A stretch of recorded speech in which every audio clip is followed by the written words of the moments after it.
on the conditions of the remaining victims. This press conference just started moments ago at 2 o'clock. Let's go ahead and listen in live.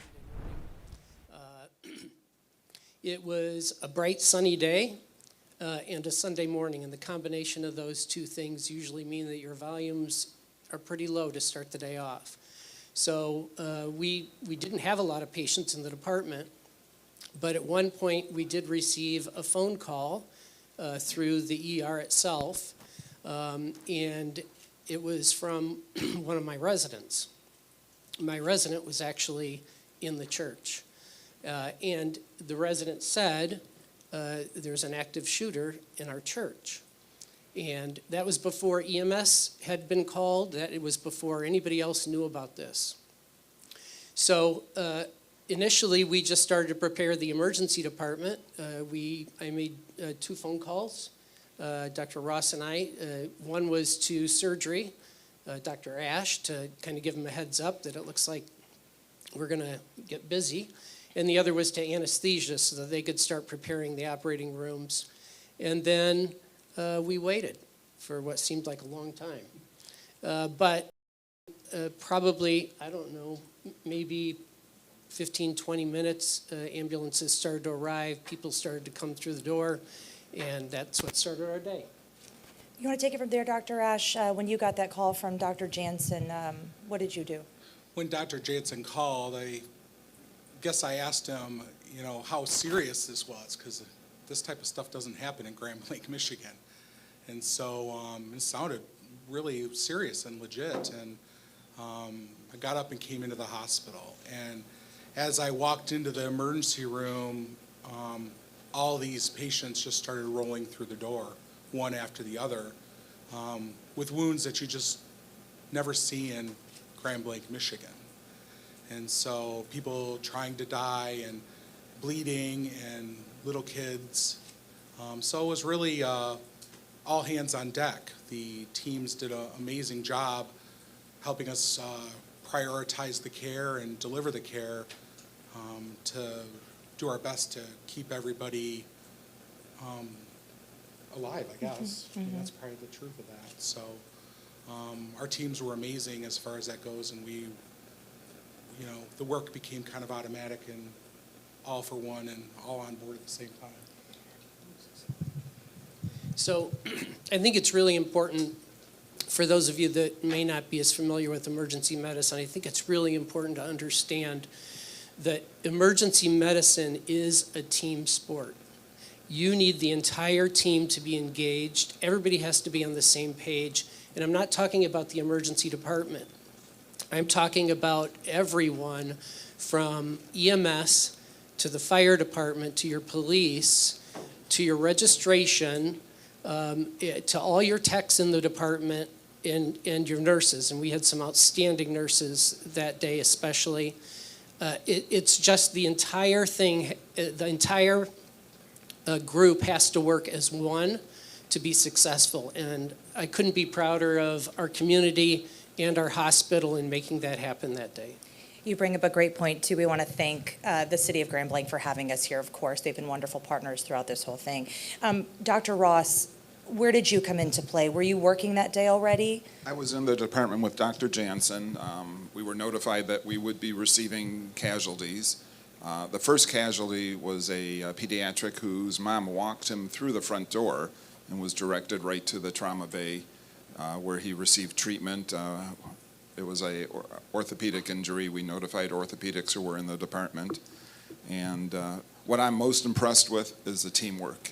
The collaboration between all the services was outstanding, and it was just like you would imagine, everyone lending a hand and doing the appropriate things.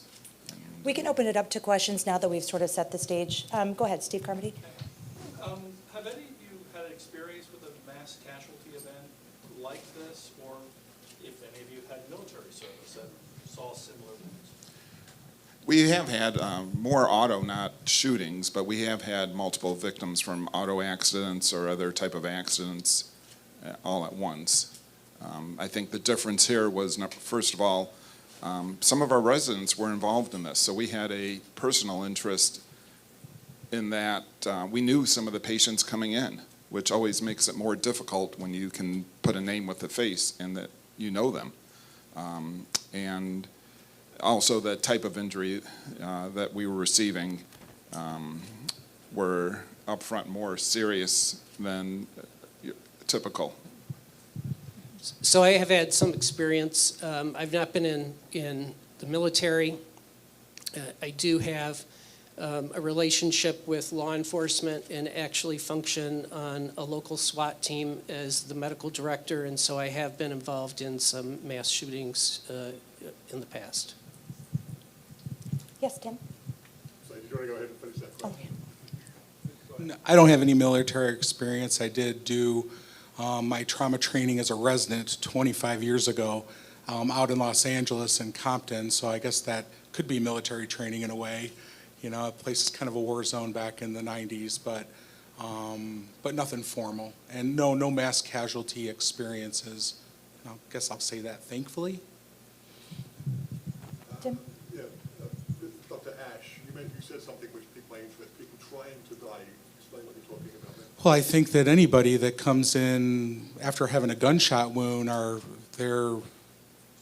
the gunshot wounds can be lethal. We all know that. And, people coming in with low blood pressures or no blood pressures, your goal is to try to not let the gunshot kill them. I mean, I think that's the honest to God truth. And people try to die when they're shot often.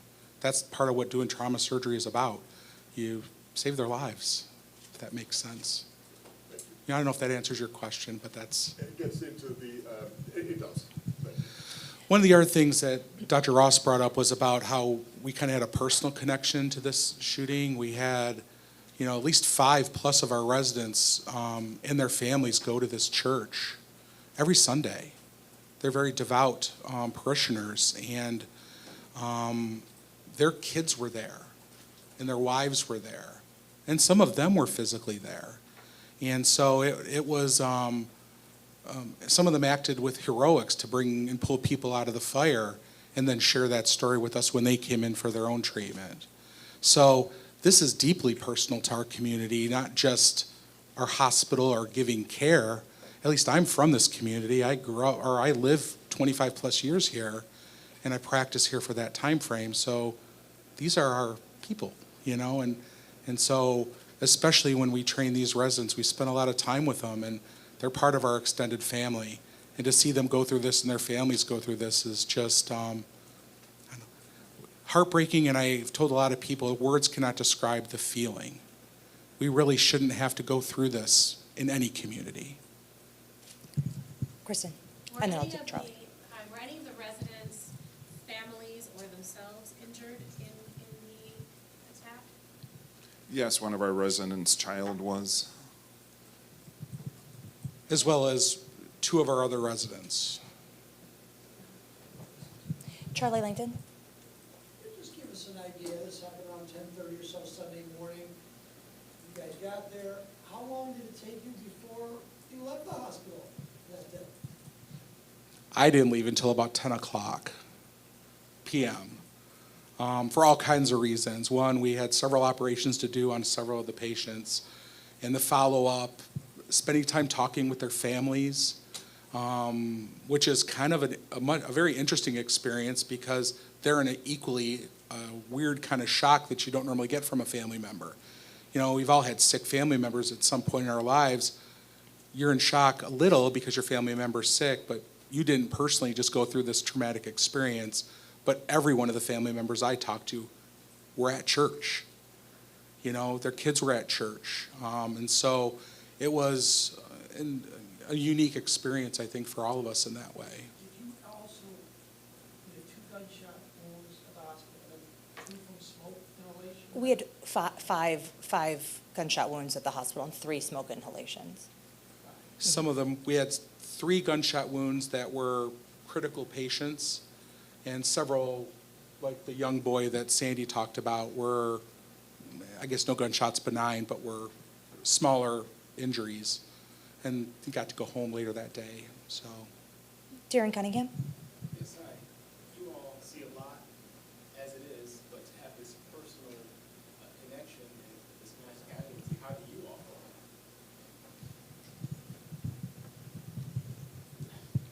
think our training helps us cope through this. And a daily basis, we see some horrific either illness or traumas, and you adjust. I think what really turned us was not only the age and the severity of the injuries, but also the connection. We were treating our own, which is always a little harder. We always are invested in any of the patients that come in, but when you spend day after day with that person and then they come in as a trauma, or their family does, I think it hits you just a little different. Go ahead. Thank you. Adrian Broadus from NBC News Network. First, I'm going to ask a question, and then after you answer, I'm just wondering if you could share with all of us something you would want us to know that we don't necessarily ask or even know to ask.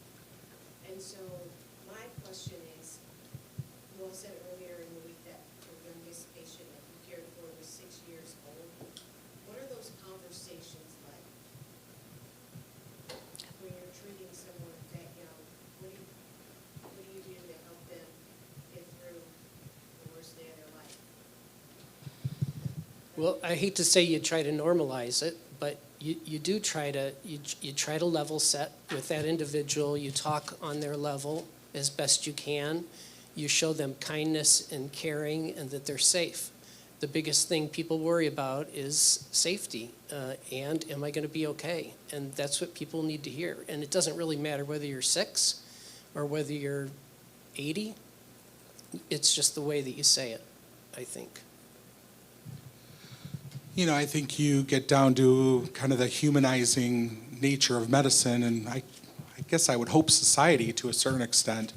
Talk to the little kid, tell him he's going to be okay. You know, share some love and compassion with him.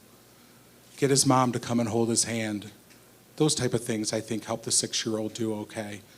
But even with the people that were sicker, you know, it is being there and just having just natural compassion for them and love for them, which, to be honest, I think is probably something we all need to do in the world in reflection on this experience.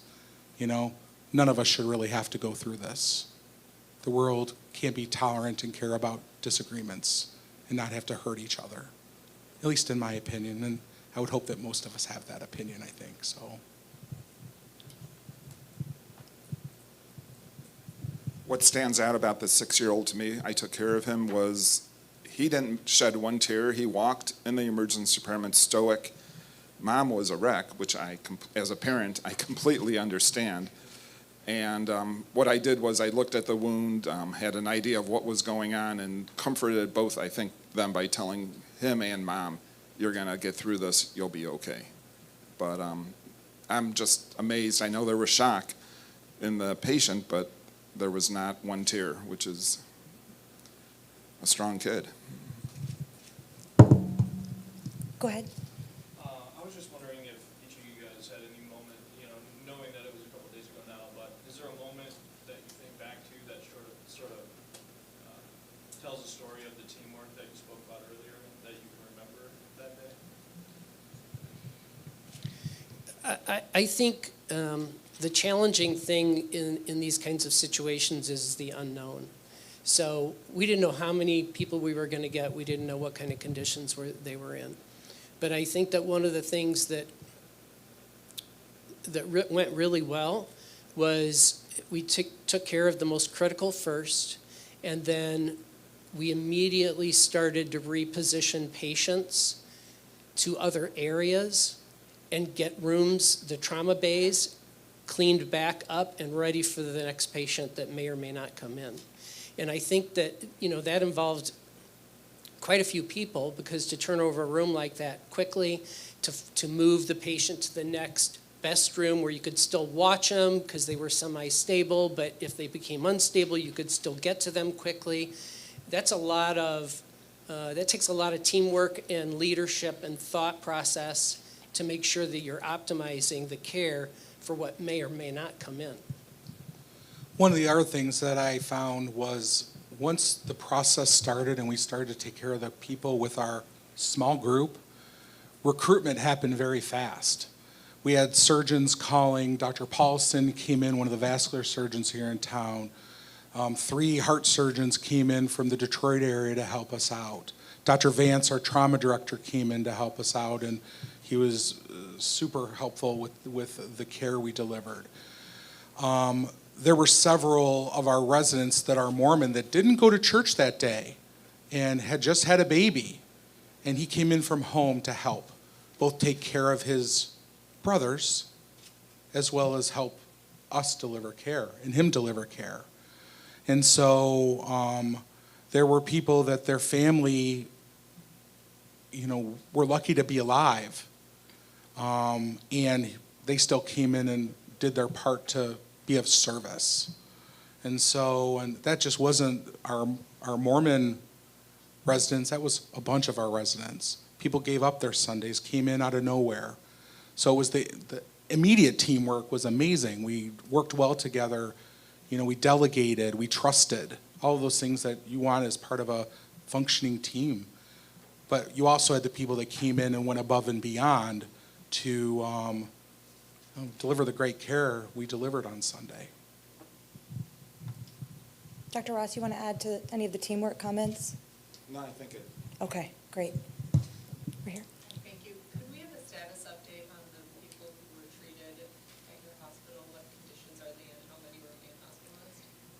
3 remain hospitalized. I think it's fair to say that 2 are in fair condition and 1 is improving, is a much improving status. Still critical though? No, And the rest have all been released from the hospital? correct. So 10 admitted, 7, 8 admitted, and we have 3 left in our care, and all 3 are improving, not in critical condition. They're in fair condition, yeah. On Sunday, at one point, I heard the police chief say something to the effect of one patient had passed away here at the hospital. Is that true? And what can you tell us about what happened in that moment and what that did to morale, too, while you're working on this whole group of patients? Yes, we did have a patient who passed away from a gunshot wound. It was an extraordinary team effort by far. Just we did everything we could, and the injuries were too great. Morale, I think you have to say, like a soldier in a battle, you have to compartmentalize and move on. We anticipated other injuries coming in, and we had to prepare for that. And afterwards is when you decompress and think about it. I think being the trauma surgeon on call and all of us hoping that everyone lives, it's hard. I think it's really hard to have somebody that is traumatically injured or for any reason die. I think unfortunately we probably have a sense that we're supposed to be able to save everybody, but we can't. And that was probably the reflection difficult thing for me. You feel bad and almost sorry that you couldn't, even though you did your best, that you couldn't keep them alive or save them or keep them from dying. Back to my comment earlier. I went yesterday to the vigil that they had at the hospital, and they had these crosses out in front. And, you write your sayings on them. And I felt a really strong urge just to say I was sorry, as weird as that sounds, because I guess I am. I feel bad that we didn't have the miracle to be able to save him.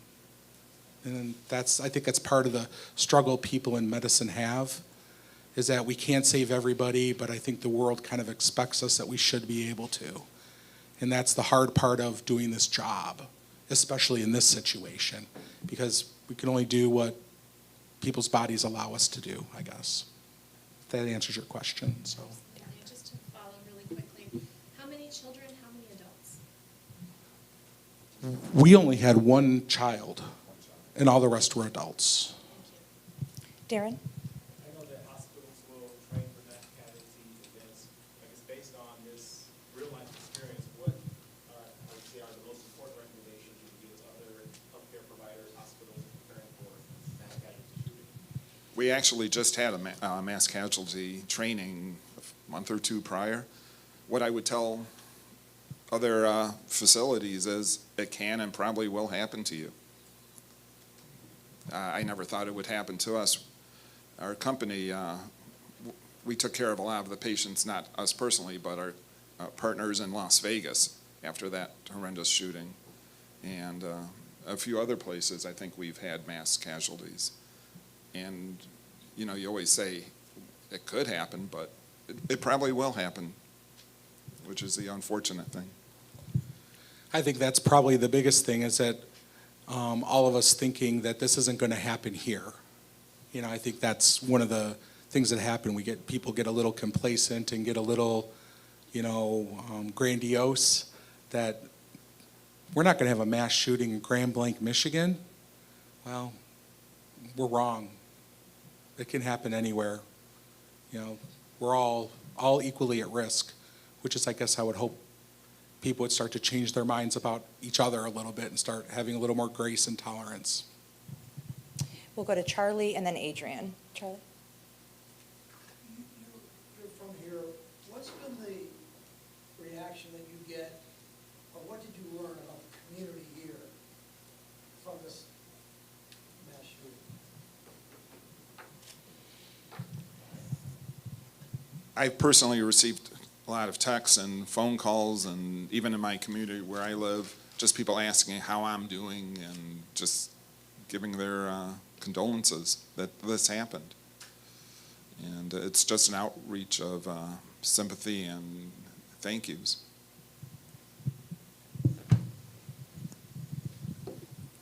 And I think that we've also seen a lot of support from the community, but also from our hospitals and physician groups to provide counseling and support, a lot of resources along those lines, because people are affected differently, and they're affected differently based on the timeline. You know, you may not feel like you need some support for a couple days or a week, but knowing that those resources are there and that the community is out there supporting it is, I think, really very reassuring.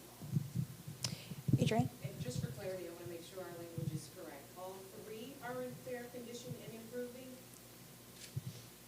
Okay, yes, thank you. All right, we'll take just one or two more questions if anybody else has any. Just a quick Okay, follow-up Tim. for Dr. Ash, maybe. You're talking about the physical wounds healing. Can you just go into the emotional wounds and how this is going to live with us forever? Are you talking about the patients or the care teams? Society. Well, the physical wounds will heal, and some of them will be problematic for the patients for their lives to a certain extent. For the little kids that got ushered out the exit door because they were shielded from a gunshot from a friend, I don't know if those wounds will heal. You know, our resident whose kids were at church with his wife, while he was operating with me that night at the hospital, his kids will probably never be the same. You know, they're sadly going to have an emotional thing they're going to have to work with for life. They're young. And so I think us as a society need to kind of maybe wake up a little bit and realize that we don't need to do these type of things, and we really need to have these type of experiences inspire people to love more and hate a lot less. There's really nothing to hate, honestly. We're not all that much different. And for a disagreement or two, or a belief system, there's really no justification for anybody to have to die for any reason because you don't like my sandbox that I play in. You think about it in that simple terms, that's how silly it is. But here, these type of things happen because we hate. And unfortunately, it happens in the news and happens just in the corner store and at the bar sometimes with people. We don't need to hate anymore. And that would be my message to everybody. Stop. There's no reason for it. Thank you. Last question, anybody? Okay, Steve? Obviously, there's a labor situation Oh. going on at the hospital. Did that in any way affect your ability to respond to this emergency? No, we're not able to speak about any, that's not the time or the place. Thank you. Okay, everybody, thank you so much. We appreciate you. Again, thank you so much to the City of Grand Blanc for lending us your space, and we appreciate you during this time. Thank you. And then we'll have the doctors leave first, and then everybody else can